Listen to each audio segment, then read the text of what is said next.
Hey guys, so நம்ம போன வீடியோவோட நம்ம HTML CSS நமக்கு ஒரு வெப்சைட்டை நம்ம என்ன டிசைன் பண்ணணுமோ அதுக்கு என்னென்ன வேணுமோ அதெல்லாம் நம்ம கற்றுக்கிட்டு முடிச்சாச்சு. ஓகேவா? ஸோ இப்போது நமக்கு இப்போ ஒரு வெப்சைட் பண்ணணும் அப்படின்னு நமக்கு தோணுச்சு அப்படின்னா, இப்போ நம்ம என்ன மாதிரி வெப்சைட்ஸ் வேணால் இப்போ நம்ம ரெடி பண்ண முடியும்.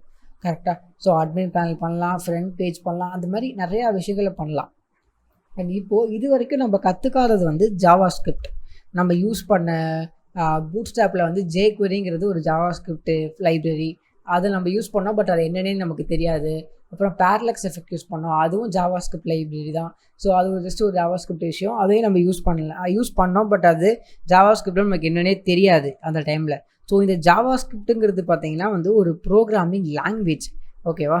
ஸோ இதை நம்ம நிறையா விஷயத்துக்கு யூஸ் பண்ணுவோம். நம்ம வெப்சைட்டில் நம்ம கண்டென்ட்டை டைமர் இருக்குது, இந்த மாதிரி ஏகப்பட்ட விஷயங்கள் இந்த ஜாவாஸ்கிரிப்ட்ஸ் தான் வரும். அனிமேஷன்ஸு, இன்னும் நிறையா விஷயங்கள் ஜாவாஸ்கிரிப்ட்ஸ் வச்சு பண்ணுவோம். பட் இப்போது இது வரைக்கும் நம்ம என்ன பண்ணியிருக்கோம் அப்படின்னா, நம்ம கோர்ஸில் ஜஸ்ட்டு டிசைன்ஸ் தான் பண்ணியிருக்கோம். HTML CSS அண்ட் பூட்ஸ்ட்ராப், இதை 3 வச்சு நம்ம என்ன மாதிரி வெப்சைட்ஸ் வேணால் பண்ணலாம். பட் நீங்கள் ஒரு லெவலுக்கு மேலே அட்வான்ஸ்ட் லெவலுக்கு நீங்கள் போகணும் அப்படின்னு நீங்கள் நினச்சிங்கன்னா, நீங்கள் கண்டிப்பாக ஜாவாஸ்கிரிப்ட் உங்களுக்கு தெரிஞ்சே ஆகணும். அது தெரியாமல் நீங்கள் அட்வான்ஸ்ட் லெவல் வெப்சைட்ஸ்லாம் டிசைன் பண்ண முடியாது.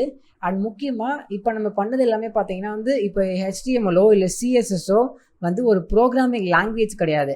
இது பார்த்தீங்கன்னா ஜஸ்ட்டு ஒரு மார்க்கப் லாங்குவேஜ் தான். சிம்பிளாக எந்த ஒரு லாஜிக்கும் இல்லாமல் ஜஸ்ட்டு நம்ம டைப் பண்ணுவோம். அதை என்னென்ன எப்படி நமக்கு டிசைன் வேணுமோ அந்த டிசைனுக்கு ஏற்ற மாதிரி டைப் பண்ணுவோம். அந்த கோடை என்ட்ரு பண்ணோம் வந்துடும். பட் இந்த ஜாவாஸ்கிரிப்ட்டுங்கிறது ஒரு ப்ரோக்ராமிங் லாங்குவேஜ். ஓகேவா?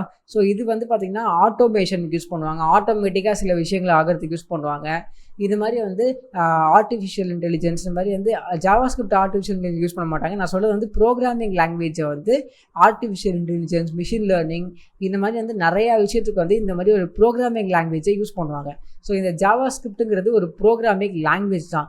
நீங்கள் இதை கற்றுக்கிட்டீங்க அப்படின்னா நீங்கள் வெப்சைட் டிசைன் பண்ணுறது மட்டும் இல்லாமல் அதை விட உங்களுக்கு நிறையா எக்ஸ்ட்ரா பெனிஃபிட்ஸும் இருக்குது. பேக் எண்ட் டெவலப்மெண்ட் பண்ணலாம், மொபைல் ஆப்ஸ் டெவலப் பண்ணலாம், ஆண்ட்ராய்டு ஆப்ஸ், ஐஃபோன் ஆப்ஸ், இந்த iOS ஆப்ஸ்லாம் டெவலப் பண்ணலாம். இந்த மாதிரி இப்போ ஜாவாஸ்கிரிப்ட் வச்சு நீங்கள் நிறையா விஷயங்களை பண்ண முடியும். ஸோ இப்போ அடுத்து நம்ம பண்ணுற ஒரு 20 to 30 வீடியோ இந்த ஜாவாஸ்கிரிப்ட் பற்றி வரும். இதில் நம்ம HTMLஐயோ CSSஐ பற்றி நம்ம கண்டுக்க போகிறதே இல்லை. பிகாஸ் நமக்கு HTML CSS நமக்கு நல்லா தெரியும். அது செப்பரேட்டாக ஒரு கோர்ஸ் மாதிரி வச்சுக்கோங்களேன். அதில் ஒன்லி ஜாவாஸ்கிரிப்ட் பற்றி மட்டும்தான் வரும்.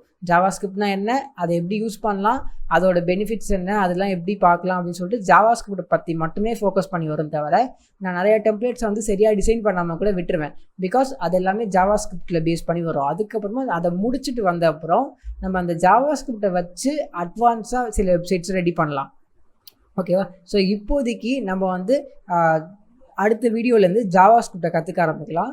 அண்ட் உங்களுக்கு இப்போ நீங்கள் ஏதாச்சும் ஒரு வெப்சைட் டிசைன் பண்ணி நீங்கள் இன்னும் இப்போ HTML CSS ப்ராக்டிஸ் பண்ணணும் அப்படின்னு நீங்கள் உங்களுக்கு சரியாக வரல, எனக்கு இன்னும் கொஞ்சம் ப்ராக்டிஸ் பண்ணணும் அப்படின்னு நினச்சிங்கன்னா நீங்கள் ஓனாக சில ப்ராஜெக்ட்ஸ் உங்கள் மைண்டில் யோசிச்சு நீங்கள் ப்ராக்டிஸ் பண்ணி பாருங்கள்.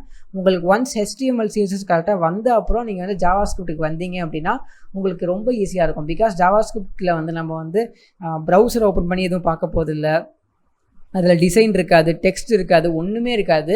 அது கம்ப்ளீட்டாக ஒரு ப்ரோக்ராமிங் லாங்குவேஜ். அது நீங்கள் அதை கற்றுக்கும் போகும்போது உங்களுக்கே ஆட்டோமேட்டிக்காக எல்லாமே புரியும்.